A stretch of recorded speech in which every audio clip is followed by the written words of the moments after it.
Hello friends, welcome to my YouTube channel MPPSC online classes. आज की हम इस वीडियो में पार्ट थर्ड को कवर करेंगे जो कि डील करता है फंडामेंटल राइट्स से। पार्ट जो थर्ड है उसके बारे में हमें कुछ जनरल इन्फॉर्मेशंस भी देखनी पड़ेंगी, उसके बारे में भी बात करनी है। फिर उसके बाद एक एक करके हम उसके पार्ट्स पर आएंगे, है ना। फंडामेंटल राइट्स, ठीक है। तो सबसे पहले हमें फंडामेंटल राइट्स को पढ़ने से पहले पहले तो देखना पड़ता है राइट्स क्या होते हैं। Rights are in the nature of claim, मतलब कि राइट्स एक ऐसे नेचर के होते हैं जिन पे हम क्लेम करते हैं। मतलब कि कुछ राइट्स हमें कॉन्स्टिट्यूशन द्वारा दिए जाते हैं, ठीक है, जिनको हम कहते हैं फंडामेंटल राइट्स। कुछ राइट्स अगर हम इंडिया के सिटीजन हैं, ठीक है, तो उनको क्या कहते हैं, सिविल राइट्स। सिटीजन होने के नाते हमें कुछ राइट्स मिल रहे हैं, उनको कहते हैं हम सिविल राइट्स, जिसका एग्जाम क्या क्या हो सकता है, right to vote, right to contest in election. दूसरा एग्जाम्पल बताए, rights given by the law. Law के द्वारा हमें राइट्स दिए जाते हैं जिनको हम बोलते हैं लीगल राइट्स। मतलब कि जैसे कि क्या, right to information act of 2005, हमें इंफॉर्मेशन गैदर करने के लिए, ये पूछने के लिए कि आपने अगर ये किया है तो क्यों किया है, गवर्नमेंट से हम पूछ सकते हैं थ्रू दिस लॉ, ठीक है। तो ये हमें राइट मिला हुआ है। इसी प्रकार से हमारे आ जाते हैं कौन से, फंडामेंटल राइट्स। ये वो राइट्स हैं which are backed by the constitution. Constitution ने इनको बैक करके रखा हुआ है, ठीक है। तो ये थे हमारे फंडामेंटल राइट्स के बारे में। फंडामेंटल राइट्स को पढ़ना है तो जनरली हमें दो चीज पर मेन फोकस करना होगा। पहली चीज आ जाएगी, एक आ जाएगी अमेंडेबिलिटी,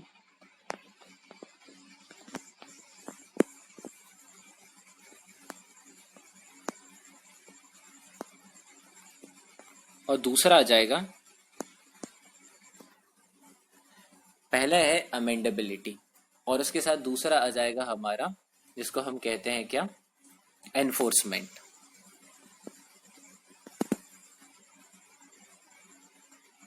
ये दोनों टर्म बहुत ज्यादा इंपॉर्टेंट क्यों है, क्योंकि यही दोनों टर्म फंडामेंटल राइट्स को अदर राइट से स्पेशल या अलग बनाते हैं।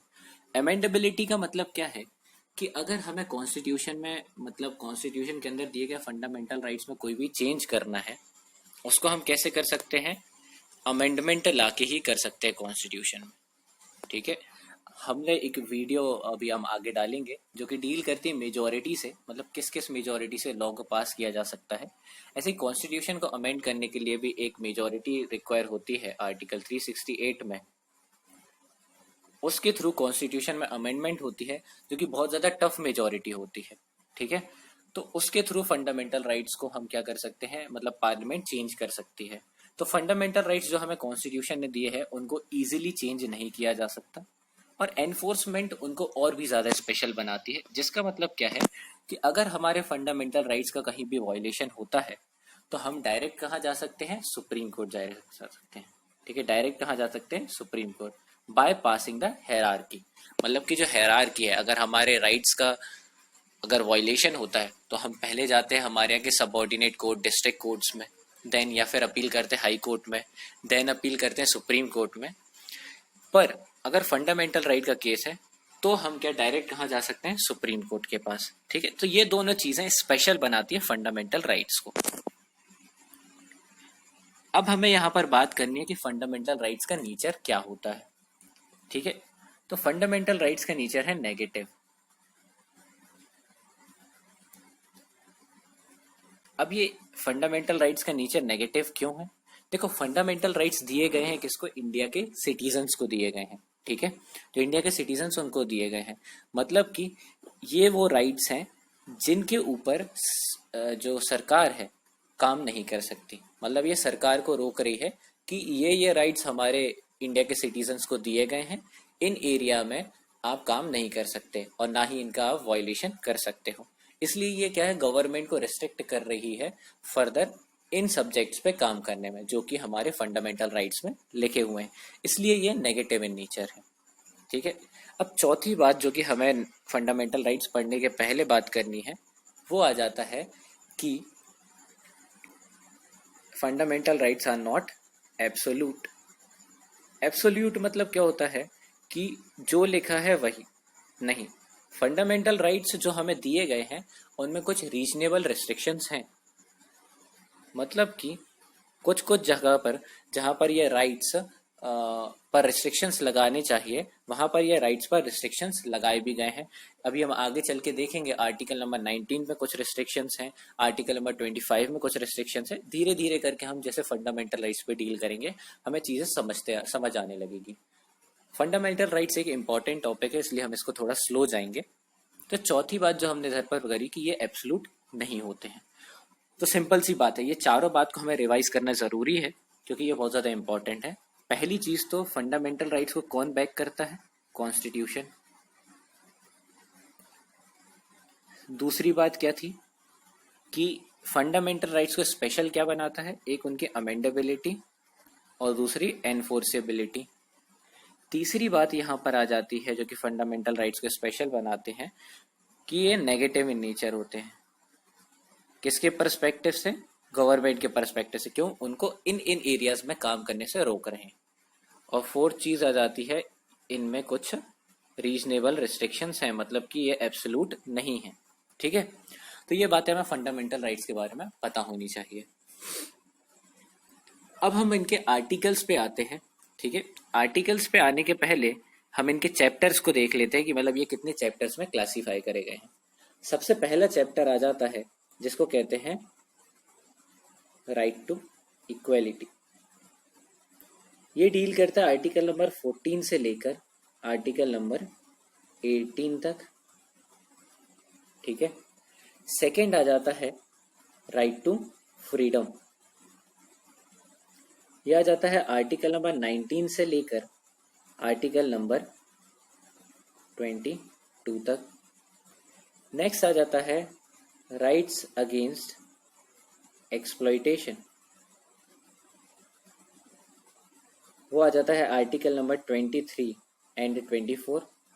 फिर आ जाता है राइट टू रिलीजन जो कि आ जाता है आर्टिकल नंबर 25 से लेके आर्टिकल नंबर 28 तक। इसके बाद नेक्स्ट हमारा आर्टिकल का जो ग्रुप आता है उसको हम कहते हैं राइट टू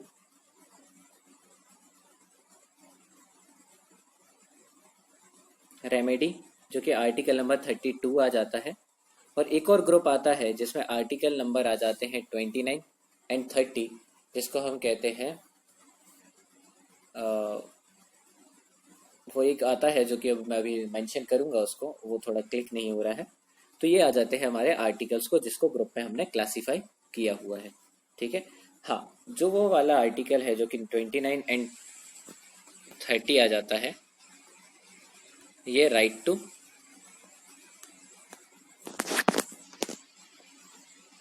एजुकेशन रिलेटेड कुछ आर्टिकल्स हैं। ठीक है, राइट टू कल्चर रिलेटेड ये आर्टिकल्स हमारे आ जाते हैं। फिर उसके बाद बात करते हैं कि article number 12 and 13 in categories में नहीं आया है और कुछ और आर्टिकल हैं जो इन कैटेगरीज में नहीं आए हैं। पहले तो हम बात कर रहे थे फंडामेंटल राइट जो कि पार्ट 3 में है, वो आर्टिकल नंबर 12 से लेके आर्टिकल नंबर 35 तक डील करते हैं। ठीक है, इनमें सबसे पहला जो आर्टिकल है जो कि कहता है डेफिनेशन ऑफ फंडामेंटल राइट्स। मतलब जो फंडामेंटल राइट्स है उसमें एक डेफिनेशन दी गई है कि स्टेट किसको कहते हैं। मतलब कि जो फंडामेंटल राइट्स हैं, ठीक है, तो वो आपको किसके अगेंस्ट मिले हैं? स्टेट के अगेंस्ट मिले हैं। तो स्टेट में कौन कौन आएगा ये उससे डील करता है। ठीक है, तो यहाँ पर बोला गया in this part unless the context otherwise requires the state includes the government and the parliament of India and the government and the legislature of each state and all the local authorities with the territory of the India or under the control of government of India। यहाँ पर simple सा बोल दिया गया है कि इसमें क्या इंक्लूड होगी?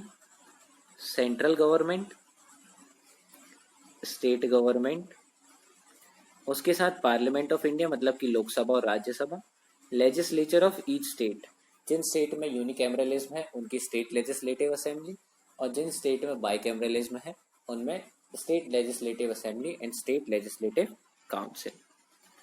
आप हमें कमेंट बॉक्स पे ये बताइए कि अभी कौन सी 6 स्टेट्स में बाइकैमरलिज्म है, और उसके साथ साथ अभी एक जो स्टेट है जिसने प्रपोज किया है कि बाइकैमरलिज्म के लिए एक रेजोल्यूशन पास किया है, उस स्टेट का भी नाम बताइए। और इनके अलावा क्या आ जाएगा, all the local bodies and other authorities with in the territory of India.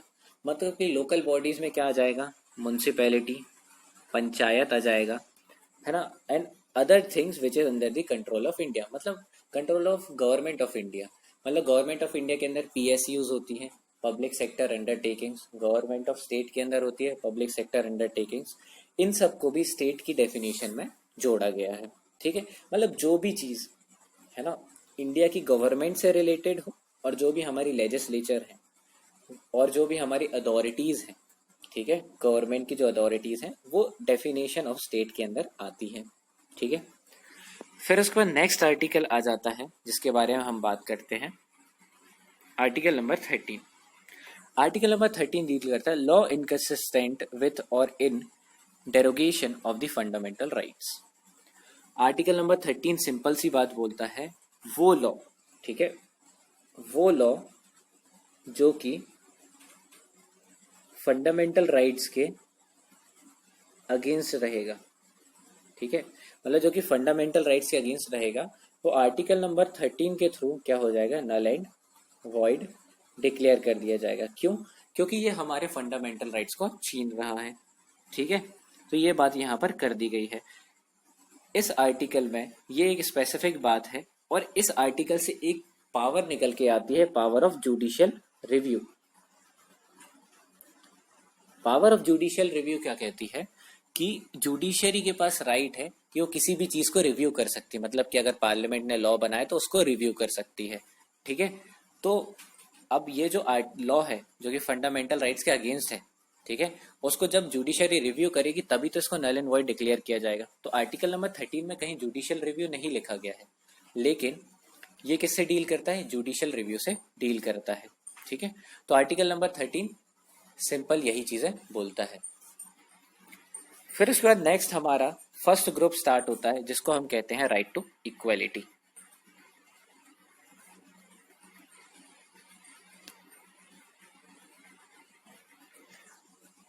Right to equality हमारा कॉन्स्टिट्यूशन में बहुत छोटा सा दिया गया है, लेकिन इसका कॉन्सेप्ट बहुत बड़ा है। Equality before law, right to equality में जो पहला है आर्टिकल 14 उसको कहते हैं equality before law. The state shall not deny to any person equality before the law और equal protection of law within the territory of India. अगर हमें कॉन्स्टिट्यूशन के आर्टिकल्स को पढ़ना है तो हमें उनके एक एक वर्ड, एक एक टर्मिनोलॉजी के बारे में पता होना चाहिए और उनको इंटरप्रेट करते आना चाहिए, नहीं तो उस आर्टिकल की मीनिंग ही बहुत ज्यादा अलग निकल आएगी। यहाँ पर बोला state shall not deny to any person बोला गया है, मतलब कि article number 14 citizen of India and non citizen of India दोनों को दिया गया है। ठीक है, equality before the law and the equal protection of law, ये दो कॉन्सेप्ट है। ठीक है, पहला कॉन्सेप्ट है इक्वेलिटी बिफोर लॉ। ये कॉन्सेप्ट क्या बोलता है, ये कॉन्सेप्ट किसने दिया था, एक डाइसी करके एक हमारे एक फिलोसोफर है, उन्होंने ये कॉन्सेप्ट दिया था कि लॉ के सामने, ठीक है, मतलब ये आता है रूल ऑफ लॉ के अंडर आता है जिसको कहते हैं इक्वेलिटी बिफोर लॉ। मतलब कि लॉ के सामने हर कोई इक्वल है, rich poor, big small, gender, man women, everyone is equal before the law. बस इसमें एक एक्सेप्शन है, प्रेसिडेंट और गवर्नर को रिलेटेड एक्सेप्शन है। क्यों? क्योंकि एक है हेड ऑफ द कंट्री बोल सकते हैं और एक है हेड ऑफ द स्टेट। ठीक है, तो इक्वलिटी बिफोर लॉ मतलब लॉ के सामने सब लोग इक्वल है, ये बोलता है। और दूसरा आ जाता है equal protection of the law, ये एरिस्टोटल का कॉन्सेप्ट है। ये कॉन्सेप्ट क्या बोलता है, इक्वलिटी एग्जिस्ट बिटवीन इक्वल्स, मतलब कि जिसको जितनी जरूरत है उसको उसके हिसाब से उतना मिलना चाहिए। फॉर एन एग्जाम्पल कि कोई रिच इंसान है और कोई पुअर है। रिच को गवर्नमेंट की उतनी फैसिलिटी की जरूरत नहीं है जितनी कि पुअर को है। ठीक है, तो इसी तरीके से हमारे देश में जैसे कि हमारा टैक्सेशन है वो प्रोग्रेसिव टाइप ऑफ टैक्सेशन है। ठीक है, कि हम क्या करते हैं, रिच से उसकी इनकम के बेसिस पे ज्यादा टैक्स लेते हैं और उसको सब्सिडी या कुछ हम स्कीम्स के थ्रू पुअर तक पहुंचाते हैं जिससे कि इक्वलिटी बनी रहे। ठीक है, मतलब इक्वलिटी एग्जिस्ट बिटवीन इक्वल्स। तो यहाँ पर मतलब ये दोनों कॉन्सेप्ट किससे डील करते हैं, फर्स्ट कॉन्सेप्ट इक्वलिटी के बारे में बोलता है, और जो सेकंड कॉन्सेप्ट है वो एक नया टर्म हम बात करेंगे जो कहलाता है इक्विटी। इक्विटी मतलब सबको उनकी जरूरत के हिसाब से प्रोवाइड कराना। तो ये था हमारा आर्टिकल नंबर 14। इसके बाद हम नेक्स्ट आर्टिकल नंबर 15 के बारे में डील करते हैं। आर्टिकल नंबर 15 में कुछ हमारे आ जाते हैं 6 क्लॉजेस। ओरिजिनली हमारे कॉन्स्टिट्यूशन में 5 क्लॉजेस थे, एक और क्लॉज अभी हमारे कॉन्स्टिट्यूशन में क्या जोड़ दिया गया उससे रिलेटेड। ठीक है, तो उसके बारे में भी हम बात करते हैं। सबसे पहली चीज आ जाती है prohibition of discrimination on grounds of religion, race, caste, sex और place of birth. Discrimination related बात हो रही है, मतलब कि आपको डिस्क्रिमिनेशन नहीं करना है, और यहाँ पर यह भी कह दिया किस ग्राउंड में। तो इसका आप फुल शॉर्ट फॉर्म याद रख सकते हो, RRCSB,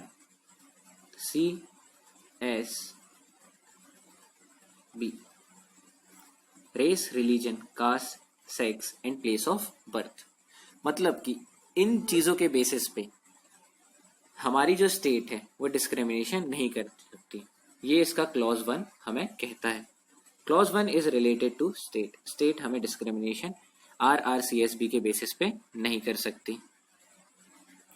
फिर उसके बाद बात करते हैं clause 2, no citizen shall on the grounds of RRCSB be subject to any disability, liability, restriction or condition with regard to access to shop, public restaurants, hotels and places of public entertainment, the use of wells, tanks, bathing ghats, road and places of public resort maintained wholly or partly out of state funds or dedicated to the use of general public। इस clause की बात करें तो इस clause में क्या बोला गया है कि नो सिटीजन, मतलब कोई भी सिटीजन नहीं करेगा क्या डिस्क्रिमिनेशन, इसके बेसिस पे RRCSB के बेसिस पे। ठीक है, ऊपर वाले क्लॉज में नंबर 1 क्लॉज में बोला गया कि स्टेट डिस्क्रिमिनेट नहीं करेगी RRCSB के बेसिस पे। यहाँ बोला है सिटीजन डिस्क्रिमिनेट नहीं करेगा RRCSB के बेसिस पे एक दूसरे के बीच में। किस चीजों में? Shops, public restaurants, hotels, place of public entertainments. ठीक है, वो चीजें जो कि स्टेट फंड से लाई गई हों पूरी तरीके से या आधे तरीके से। ठीक है, या कुछ लोगों ने कोई प्राइवेट मतलब बोल सकते कोई प्राइवेट ट्रस्ट ने कोई भी चीज बनाई है और पब्लिक के लिए डेडिकेट करी है। ठीक है, इन सब चीजों में किसी भी प्रकार का डिस्क्रिमिनेशन नहीं हो सकता। तो 15 क्लॉज 1 और क्लॉज 2 दोनों जो है उनमें मेजर डिफरेंस क्या है? ये क्लॉज 1 स्टेट से बोल रहा है कि मतलब स्टेट सिटीजन्स के बीच में डिस्क्रिमिनेशन नहीं करेगी, और क्लॉज 2 ये कह रहा है कि सिटीजन्स एक दूसरे के बीच में डिस्क्रिमिनेशन नहीं करें। हमें एक बात यहाँ पर नोट करने वाली आती है, जो कि हमें देखना है यहाँ पर, कि जो हमारा आर्टिकल नंबर 14 और 15 में एक डिफरेंस आता है। आर्टिकल नंबर 14 हमने दिया है एनी पर्सन, मतलब सिटीजन और नॉन सिटीजन। यहाँ पर हमने सिर्फ सिटीजन की बात करी है। ठीक है, तो ये एक मेजर डिफरेंस है। अब हम इस आर्टिकल के क्लॉज नंबर 3 पे आते हैं। Nothing in this article shall prevent the state from making any special provision for women and children। देखिए, अभी जो हमने 2 क्लॉज बात करे वो बोल रहा है स्टेट को और सिटीजन को कि आप डिस्क्रिमिनेशन ना करें, लेकिन क्लॉज 3 क्या बोल रहा है स्टेट को कि आप डिस्क्रिमिनेशन कर सकते हो। कब? आप विमेन और चिल्ड्रन रिलेटेड डिस्क्रिमिनेशन कर सकते हो, मतलब विमेन और चिल्ड्रन के अपलिफ्टमेंट के लिए आप डिस्क्रिमिनेशन कर सकते हो। ठीक है, तो ये बात कहती है। क्लॉज 4 जो है वो भी डिस्क्रिमिनेशन से डील करता है, उसके बारे में हम बात करते हैं। नथिंग इन दिस आर्टिकल और इन क्लॉज 2 और आर्टिकल नंबर 29, अभी हम आगे चल के पढ़ेंगे, shall prevent the state from making any special provision for the advancement of any socially educationally backward classes of citizen or for the SC and the ST। तो article number 4 ने कह दिया है कि जो भी सोशली सामाजिक तौर पे एजुकेशनली पढ़ाई के तौर पे बैकवर्ड सिटीजन्स हैं, ठीक है, जैसे कि SC एंड STs, उनकी अगर एडवांसमेंट करनी है गवर्नमेंट को तो उसके लिए वो क्या डिस्क्रिमिनेशन कर सकते हैं। ठीक है, ये क्लॉज 4 में क्लियर कर दिया गया है। नेक्स्ट आ जाता है हमारा क्लॉज 5, उसके बारे में बात करते हैं। क्लॉज 5 डील करता है नथिंग इन दिस आर्टिकल और इन सब clause of article number clause of 1 article number 19 shall prevent the state from making any special provision by law for the advancement of socially and educationally backward classes of citizen or for the scheduled caste or for a scheduled tribe insofar as such special provision related to the admission to educational institution included private educational institutions aided or unaided by the state and other minority educational institutions। मतलब कि यहाँ पर fifth clause में ये बोल दिया गया है कि गवर्नमेंट जो कि सोशली और एजुकेशनली बैकवर्ड है जैसे कि एसटी और एसटीज भी, ठीक है, उनके एडवांसमेंट के लिए एडमिशन रिलेटेड डिस्क्रिमिनेशन कर सकती है, प्राइवेट एजुकेशन इंस्टीट्यूशंस में भी और गवर्नमेंट में भी, ठीक है। ये बात यहाँ पर क्लॉज नंबर 5 में कहा गया है। अब नेक्स्ट आ जाता है हमारा क्लॉज नंबर 6 जिसको हमें समझना है। क्लॉज नंबर 6 ओरिजिनली तो हमारे कॉन्स्टिट्यूशन में था नहीं, इसको अभी अभी हमारे कॉन्स्टिट्यूशन में जोड़ा गया है 104th कॉन्स्टिट्यूशनल अमेंडमेंट से 2021 की। इस कॉन्स्टिट्यूशनल अमेंडमेंट से हमारे कॉन्स्टिट्यूशन में क्लॉज नंबर 6 जोड़ा गया है जो कि डील किससे करता है, इकोनॉमिकली वीकर सेक्शन से, ठीक है। यहाँ पर बोला गया कि इकोनॉमिकली वीकर सेक्शंस जो हैं उनसे रिलेटेड मतलब हमारे 15(6) जोड़ा गया और 16(6) जोड़ा गया इस कॉन्स्टिट्यूशनल अमेंडमेंट से। 16(6) को हम नेक्स्ट आर्टिकल में जो हमारे 16 आर्टिकल के अंदर कवर करेंगे। तो ये हमारा जो EWS रिलेटेड हमारा क्लॉज है उससे बारे में डील करते हैं। ये क्या बोलता है, इसका ए पॉइंट क्या बोलता है, any special provision for the advancement of any economically weaker sections of citizens other than the class mention in clause 4 and 5, ठीक है। मतलब यहाँ पर क्लियर कर दिया है कि जो भी इकोनॉमिकली वीकर सेक्शंस हैं उनके अपलिफ्टमेंट के लिए ये क्या कर सकते हैं, डिस्क्रिमिनेशन कर सकते हैं। Any special provision for the advancement of any economically weaker sections other than the classes mention in clause 4 and 5 in so far they can, मतलब ये क्या कर सकते हैं, एडमिशन रिलेटेड प्राइवेट और गवर्नमेंट एजुकेशनल इंस्टीट्यूशंस में डिस्क्रिमिनेशन कर सकते हैं, ठीक है।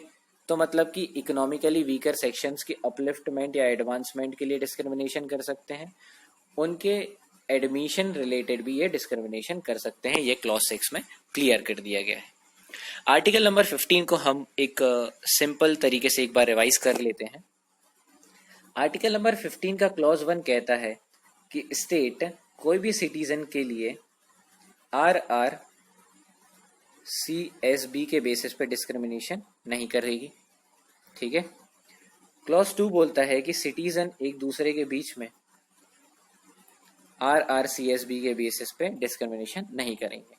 क्लॉज 3, 4 and 5 and 6 ये क्या आ जाते हैं इसकी, ये इसकी आ जाती है हमारी एक्सेप्शन।